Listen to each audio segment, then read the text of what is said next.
નમસ્કાર. સાવરકુંડલાના જેસર રોડ વિસ્તાર ખાતે પાલિકાની ઘોર બેદરકારી. વોર્ડ નંબર 8ના મધુવન વિસ્તારમાં છેલ્લા ઘણા સમયથી ગટરના પ્રશ્ને સ્થાનિકો ત્રાહિમામ. જાહેર રસ્તા પર વરસાદી પાણીની જેમ ગટરના ગંદા પાણી વહેતા જોવા મળ્યા. વારંવાર પાલિકા સભ્યોને રજૂઆત કરવા છતાં કોઈ યોગ્ય નિરાકરણ ન આવતા લોકોમાં રોષ. બાળકો અને સ્થાનિકોને ગંદા પાણીમાંથી પસાર થવાની ફરજ પડી રહી. સ્થાનિકોનો આક્ષેપ છે કે ચૂંટણી બાદ તેમની સમસ્યાઓ પ્રત્યે કોઈ ધ્યાન આપવામાં આવતું નથી. વધુ સમાચાર માટે જોડાયેલા રહો આરપી ગુજરાત ન્યૂઝ રાજકોટ. અહીંયા મારું નામ હિનાબેન મરથક છે અને અમે જેસર રોડે રહીએ છીએ, મધુવન સોસાયટી. અને મધુવન સોસાયટી જેસર રોડ અને સાવરકુંડલાનો આખો A1 એરિયો કહીએ તો A1 એરિયો છે, પણ અમારે કહેવાનો A1 છે. બાકી અમારે શેરીમાં અમારે બાળકોને અમે સ્કૂલે મૂકવા જાય છીએ બસ સ્ટોપે, તોય પણ અમારે ગટરનું આ ગંધાતું પાણી કાયમ ખાતે હોય છે. અમે રજૂઆત કરીએ છીએ નગરપાલિકામાં, તો એ લોકો આવી અને 2 દિવસ કરી જાય, કાં પછી છે ને ગટરનું ઢાંકણું આવીને ખોલી જાય છે, એટલે પાણી વયું જાય. અને બીજે જ દિવસે સવારના પોરમાં જોવો ને તો એટલું મચ્છર ને પાણી અમારા ઘર લગીને ડેલા લગીને અમારે આમ જવું હોય ને, બહાર શાકભાજી લેવા જવું હોય, છોકરાઓને મૂકવા જવું હોય, તોય પણ કોઈ જાતનો કોઈ આમાં અમારો ઉકેલ થતો નથી. કાયમ ખાતે નદીની જેમ પાણી વહે છે.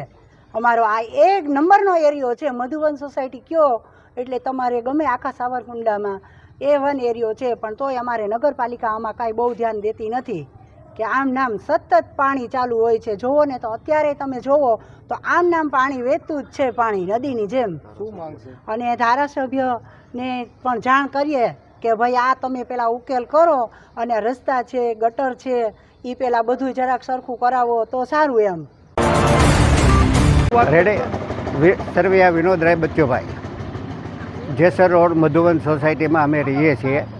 છેલ્લા 35-40 વર્ષથી અમે અહીંયા રહીએ છીએ અને સાવરકુંડલાનો ક્રીમ એરિયા જેને કહેવાય એવા વિસ્તારની અંદર રહીએ છીએ. અને આ ગટરના પ્રશ્નને કારણે એ ક્રીમને બદલે સ્કેમમાં આખો વિસ્તાર હોય એવું અમને લાગે છે.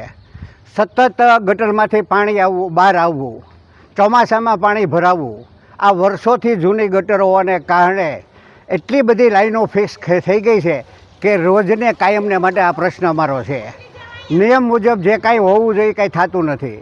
સદસ્યો છે નગરપાલિકાના 4 થી 5 સદસ્યો હોવા છતાં અને એક્ટિવ ધારાસભ્ય હોવા છતાં આ વિસ્તાર ગંદકીમય થઈ ગયો છે. અમને એમ થાય છે કે અમારા મકાન વેચી અને ક્યાંક સ્લમ એરિયામાં અમે વ્યા જઈએ તો જ્યાં રોજ સફાઈ થાય છે, જ્યાં જે સારી રીતે વ્યવસ્થા અપાય છે એ વ્યવસ્થામાં અમે સહભાગી થાય. પણ આ વિસ્તાર જાણે માં કોઈ સભ્ય જ ન હોય, કોઈ ડોકાતા જ નથી. અને જે કોઈ સભ્ય છે એ પોતાના ઘર આગળ પોતાનું કરે છે, લોકોનો કાંઈ શેર છે નહીં. સભ્ય ચૂંટાય છે અને ચૂંટાણા પછી લોકો લૂંટાય છે એવું અમને લાગે છે. તો માનનીય ધારાસભ્યને, અમારા સદસ્યોને નમ્ર વિનંતી છે કે આ ગટરની લાઈન ટોટલી બદલાવીને અત્યારે જે રીડેવલપમેન્ટ હાલે છે આપણે ગુજરાત ગવર્મેન્ટને, એમાં અમને જોડી નવી લાઈનો નાખી આપે તો અમારો પ્રશ્ન હલ થાય. બાકી અમે મચ્છરમાં અને મચ્છરદાનીમાં અમારી જિંદગી વિતાવવાનો વારો આવ્યો છે એવી અમારે નમ્ર વિનંતી.